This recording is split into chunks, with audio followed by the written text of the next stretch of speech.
강조하는데 믿음과 똑같은 선상에서 두고 강조해야 할 것이 있는데 오늘 이 12절 말씀에 보면 복종이라는 말씀이 나옵니다.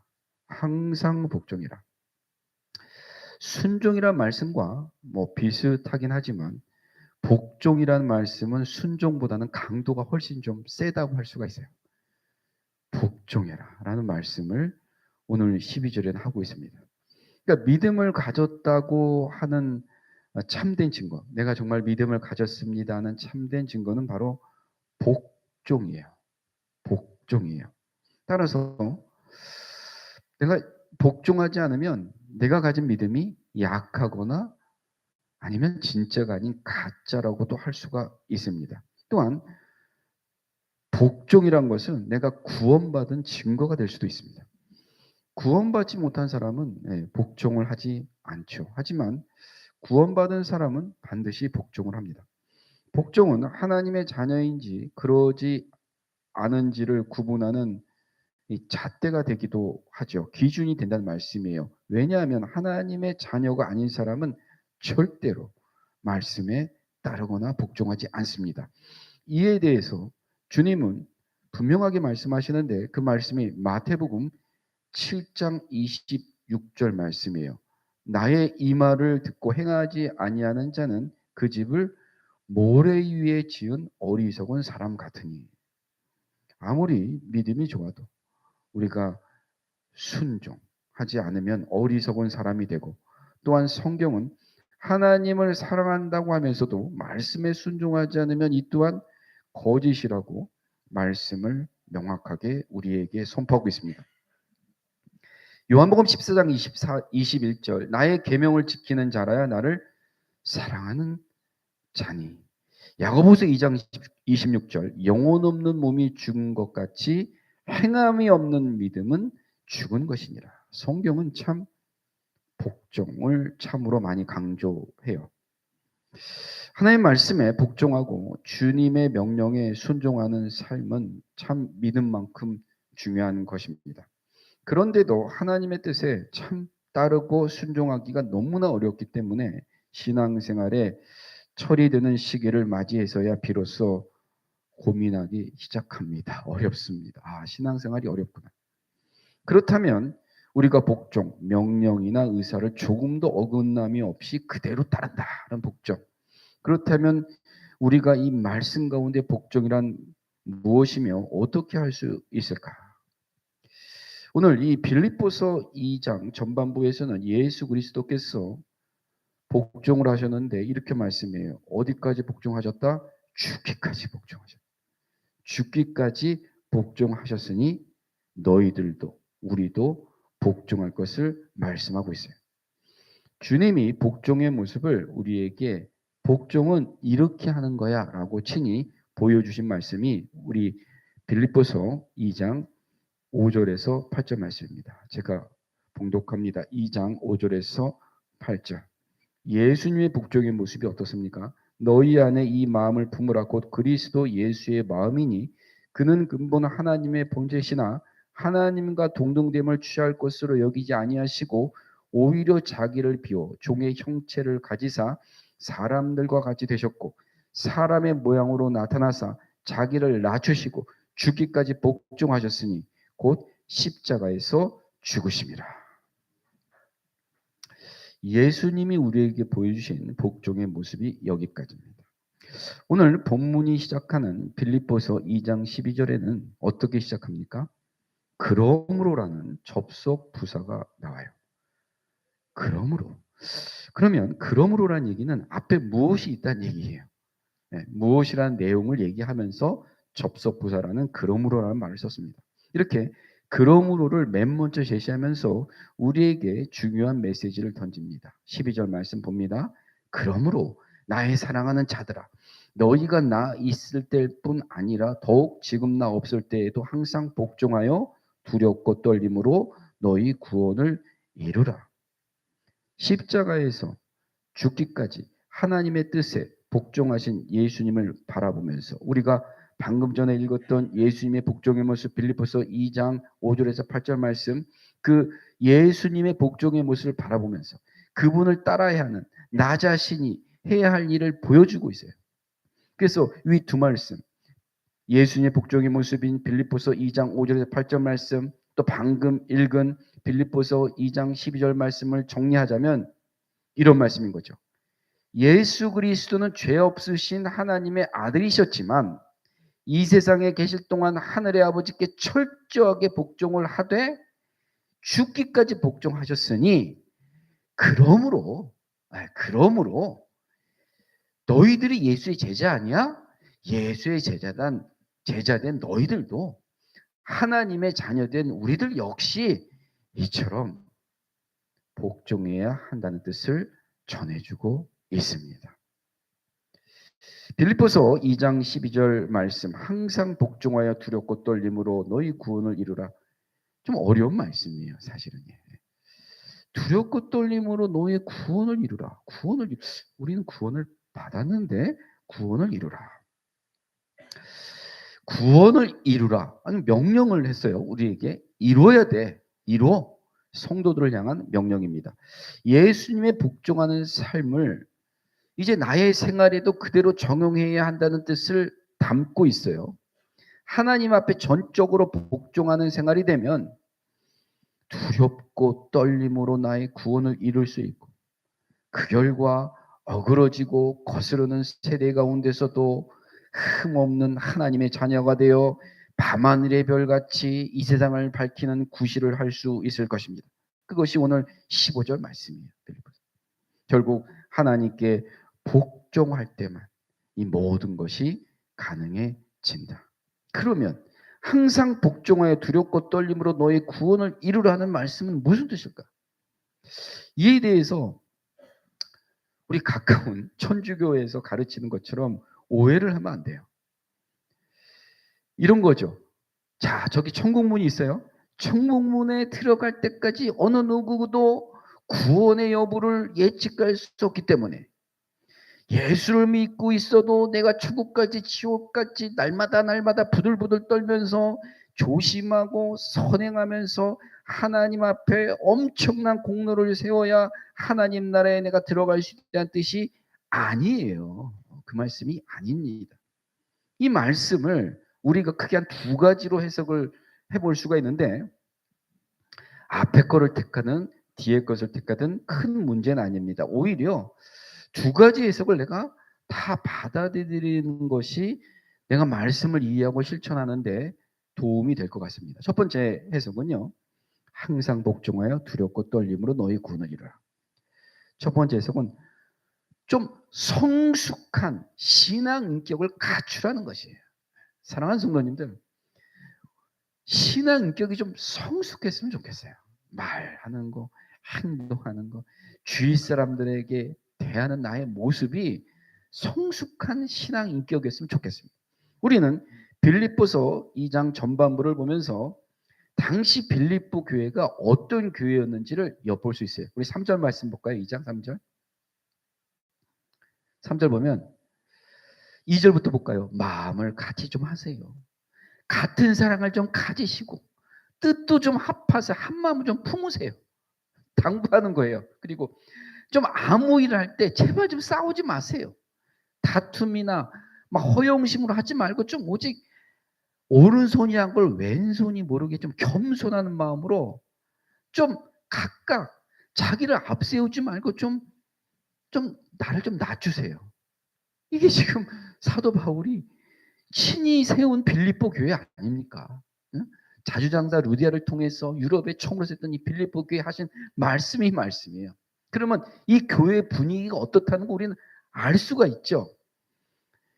인간적인 허영을 가득 품은 채 내가 주의 일을 한단 말이야 으스대면서 자기 이름과 공로를 세우느라 계속 충돌을 빚는 사람들이 빌립보 교회에 여럿이 있었다는 이야기예요.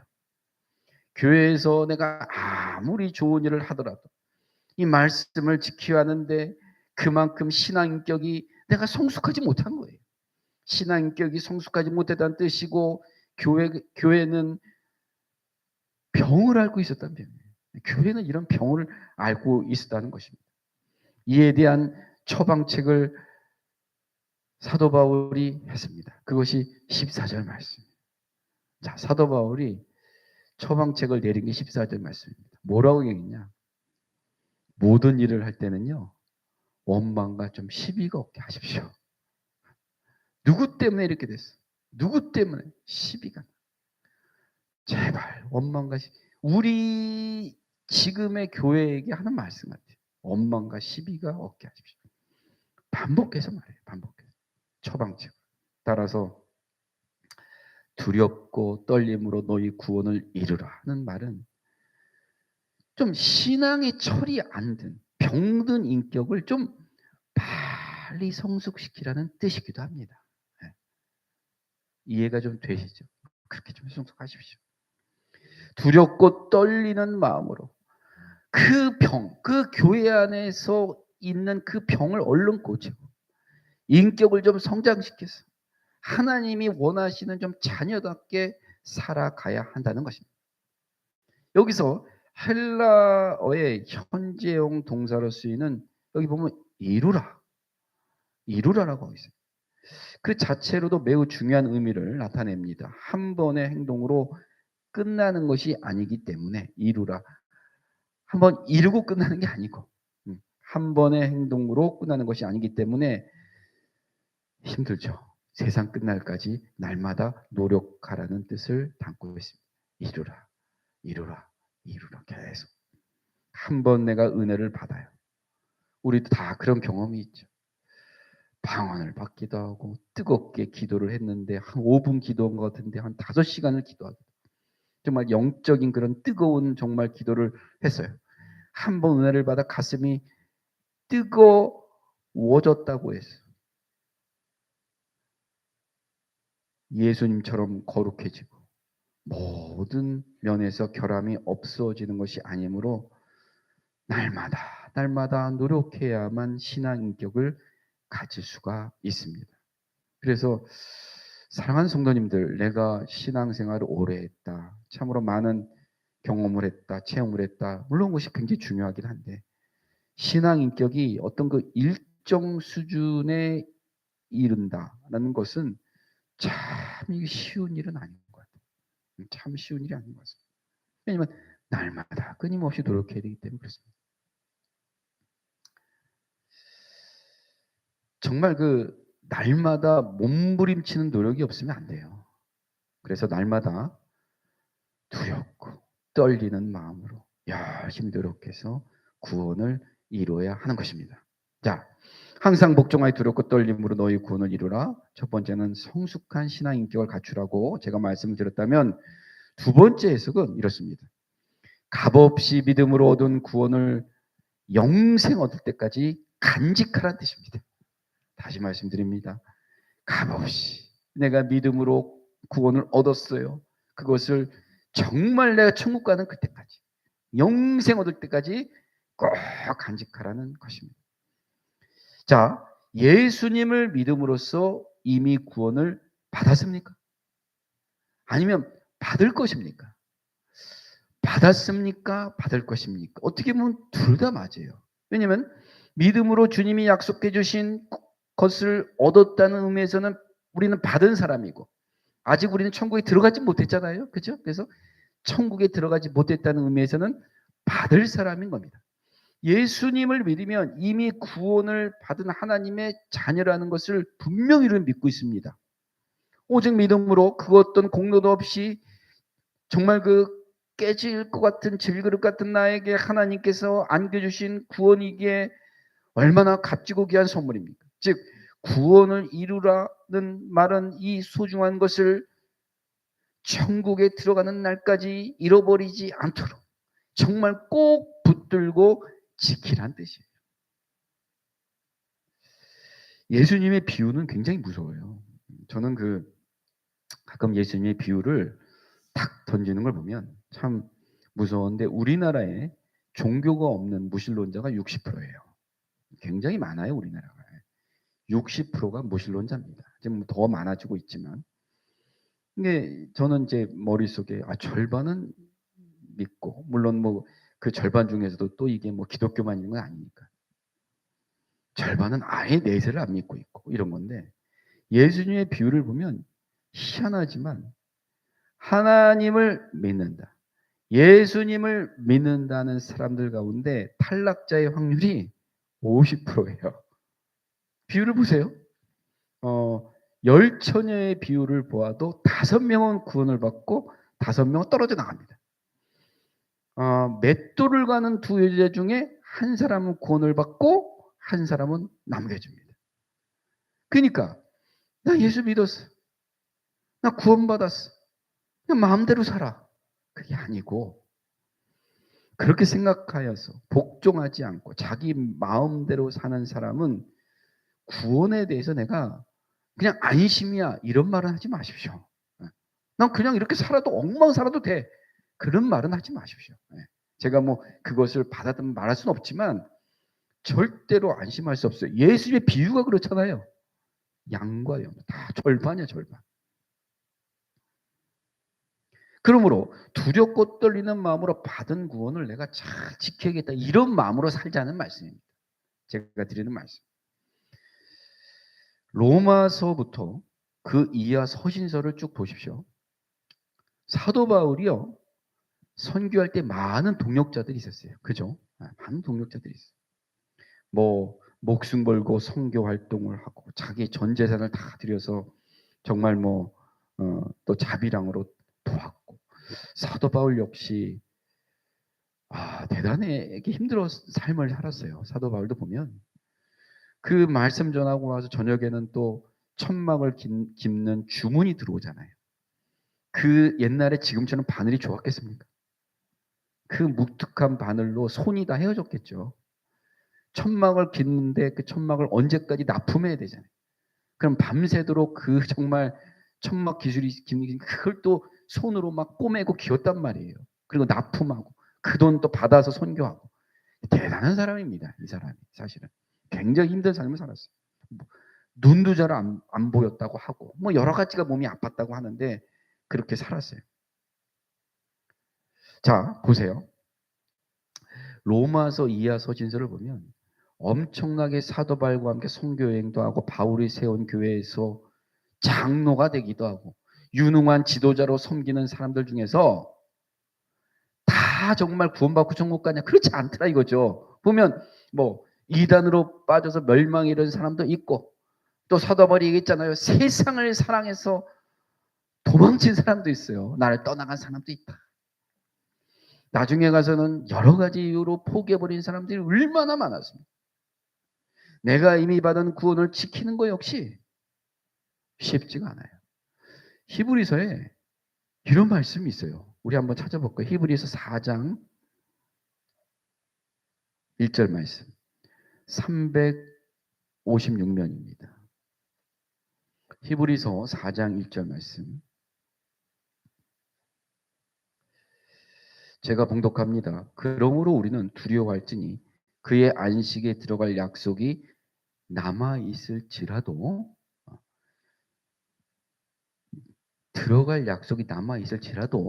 너희 중에는 혹 이르지 못할 자가 있을까 함이라.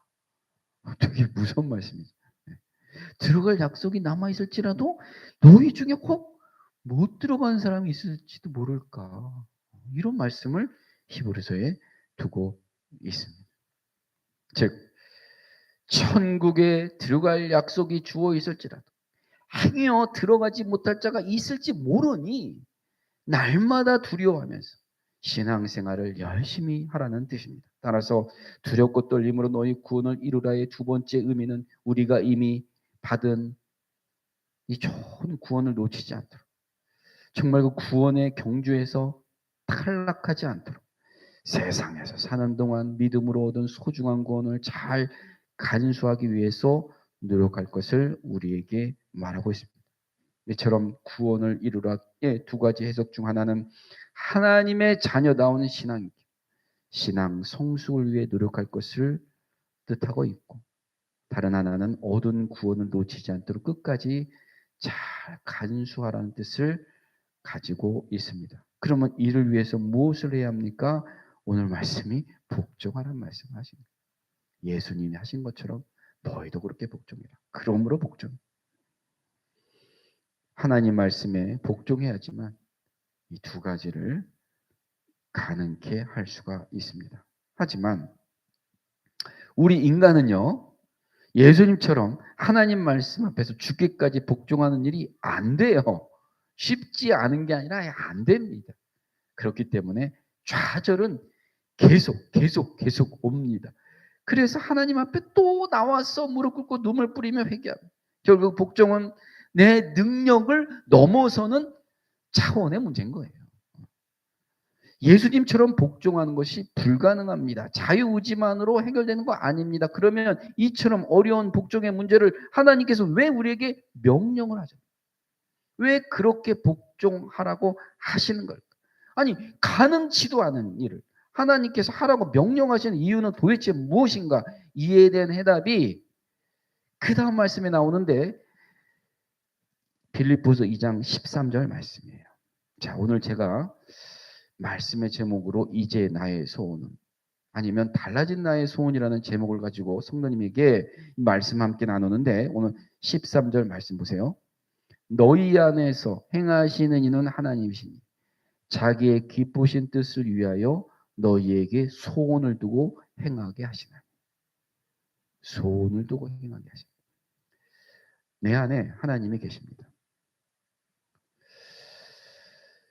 그 하나님, 성령을 통해서 하나님이 계십니다. 그리고 자기의 기쁘신 뜻을 위하여서 하나님 본인의 기쁘신 뜻을 위하여서 나에게 소원을 주십니다. 나에게 소원을 주십니다. 하나님의 뜻에 합한 소원을 주십니다. 그리고 소원을 주시고 나서 가만히 계시는 것이 아니라 나로 하여금 행하게 하십니다. 하나님의 기쁘신 뜻은 말씀에 복종하는 거예요. 우리에게 소원을 주시고 내가 복종을 행하게 하시는 게 하나님, 성령님께서 해주신, 예수님을 믿으면 성령이 내 안에 오셔서 내주하십니다. 그 성령을 통해서 하나님께서는 선하신 그분의 뜻에 복종하고 싶은 소원을 주시는 거야. 그냥 불일 듯 소원을 주시네. 예, 예. 교회 안 다니는 사람은 이해할 수도 없어요. 막 그런 뜨거운 마음을 주는 거예요. 선교하고 싶은 마음, 교회를 위해서 행하고 싶은 마음 다 주십니다. 이렇게 복종하고 싶어하는 소원을 나에게 막 불일 듯 일으켜 주신다고 하였습니다. 여기서 소원이란 말은 바라는 마음을 일으켜 준다는 뜻이 됩니다. 이제 내가 예수님을 믿었으니 하나님의 뜻에 복종하며 살자. 난 소원이 마음속에 자꾸 일어나도록 해주십니다. 또한 하나님께서는 소원만 주신 채 가만히 팔짱 끼고 기다리고 계시지 않고 소원을 가진 사람에게 행하게 해주십니다. 오늘 2장 14절 보세요. 너희 안에 행하시는 이가 하나님이다. 너희 안에 행하시는 이로 시작하셔서 마지막에는 행하게 하신다. 13절 보세요. 너희 안에 행하시는 이는 하나님, 맨 마지막에 행하게 하신다. 맺고 있어요. 이 말은 하나님께서 힘을 공급하신다. 에너지를 주신다는 뜻입니다. 하나님께서는 이처럼 능력과 힘을 주십니다. 나로 하여금 하나님 앞에서 복종하며 살고자 하는 소원을 불이듯 일으켜 주시고 그 소원에 따라 복종할 수 있는 힘과 능력을 공급해 주시니 얼마나 좋은 하나님이십니까? 하나님께서는 나의 본성을 잘 알아요. 내가 어떤 사람인지. 그래서 하기 싫은 일을 억지로 시키지 않습니다. 하기 싫은 일을 어떻게 억지로 해요? 그래서 어떻게 합니까? 바라는 마음, 소원하는 마음을 불이듯 먼저 일으켜야 하지 않습니까? 그래서 소원하는 마음부터 주시는 겁니다. 참 지혜로우시죠? 그분은 나의 연약함도 이해하십니다.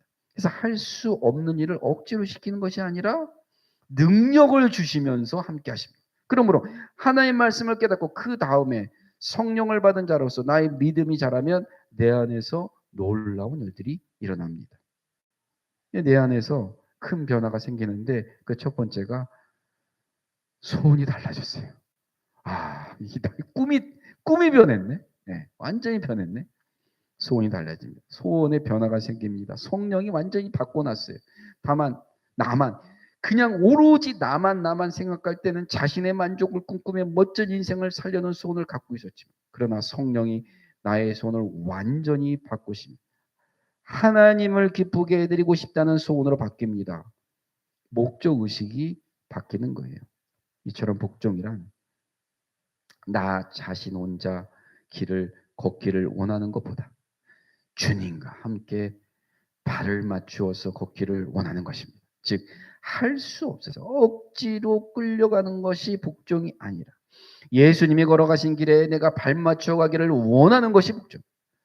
저는 성령이 우리 안에서 소원을 바꿔주시고 하나님께 복종할 수 있는 능력까지 주신다. 이 말씀을 믿습니다. 그렇기 때문에 감히 복종할 수 있다고 확신합니다. 두렵고 떨림으로 구원을 이루는 일이 가능하다 믿습니다. 이러한 사실을 어느 그 초신자의 간증을 들어서 설명하고 이제 말씀을 좀 맺으려고 합니다. 한 자매가 세례를 받았어요.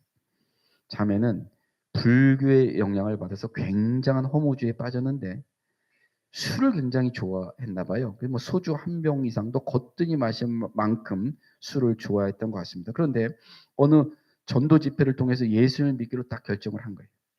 얼마 뒤 맥주 한 컵을 마시게 되었는데 정신없이 토해버렸다고 합니다. 자매는 하나님은 술을 좋아하지 않는구나. 하나님께서 술을 거부하시는구나. 라고 딱 마음에 느낀 거예요. 자매에게 일어난 일을 그녀의 글을 통해 인용하고자 합니다. 그 순간 가슴 깊은 곳에서부터 분수처럼 기쁨이 솟아올랐습니다. 그리고 아무도 가르쳐 준 적이 없으나 성령의 의미를, 그 존재의 크심과 사랑하심을 깨달았습니다. 이튿날 눈을 떴을 때 주님의 사랑에 의해 너무나도 달라진 세상을 느꼈습니다. 삶을 향한 한량없는 기쁨과 감사, 그것은 주님이 주신 놀라운 축복이자 은혜였습니다. 자매는 그럼 어떤 사람이 되었을까?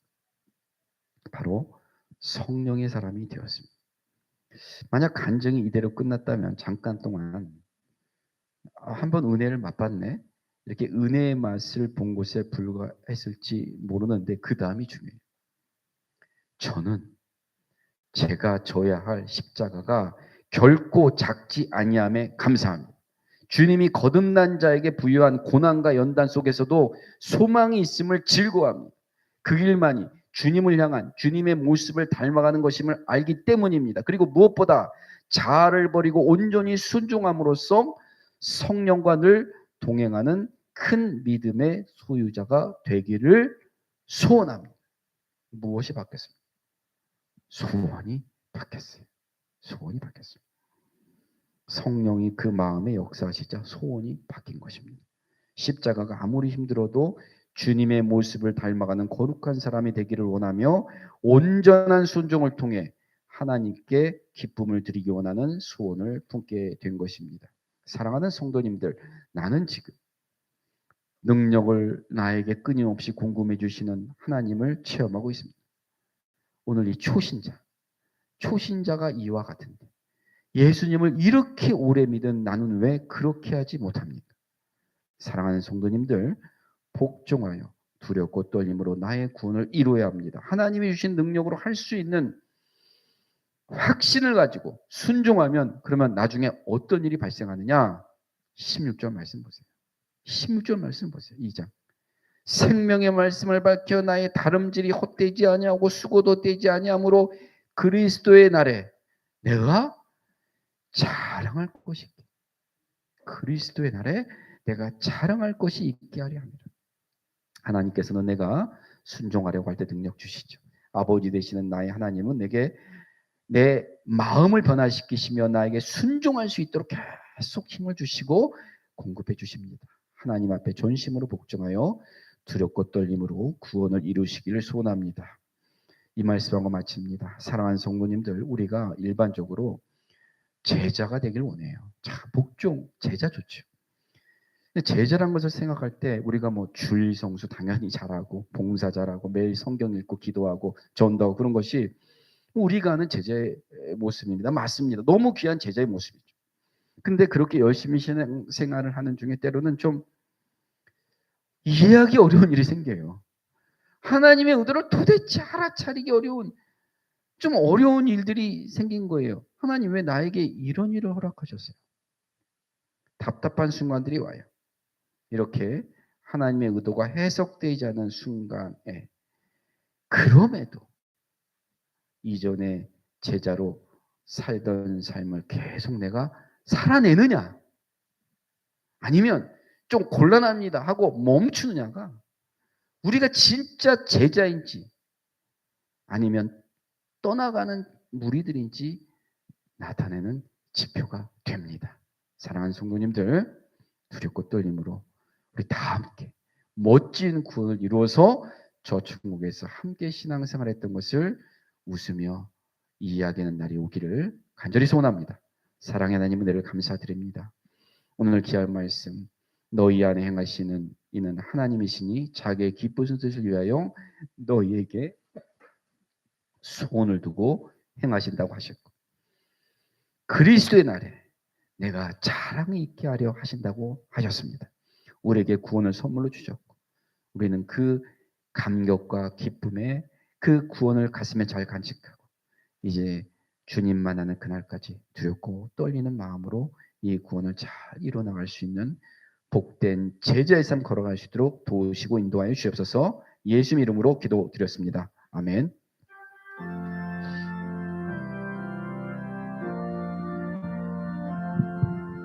이 말씀 따라 사는 동안 지치지 않게 하시고, 이 말씀 따라 사는 동안 주님 나라 이르소서. 찬송 335장 부르시면서 봉헌 예물 드리시겠습니다.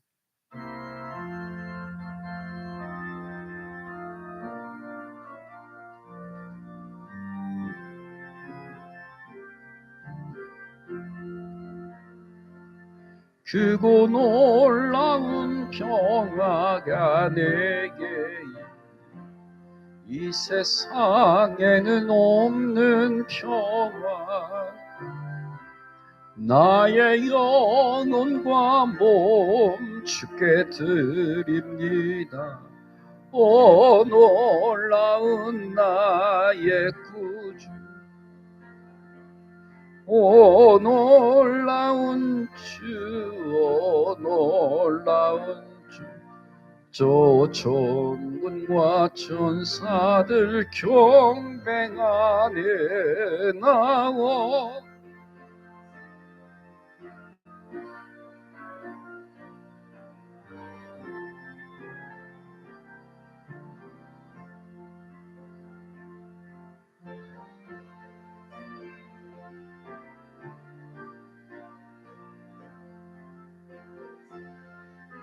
주관하사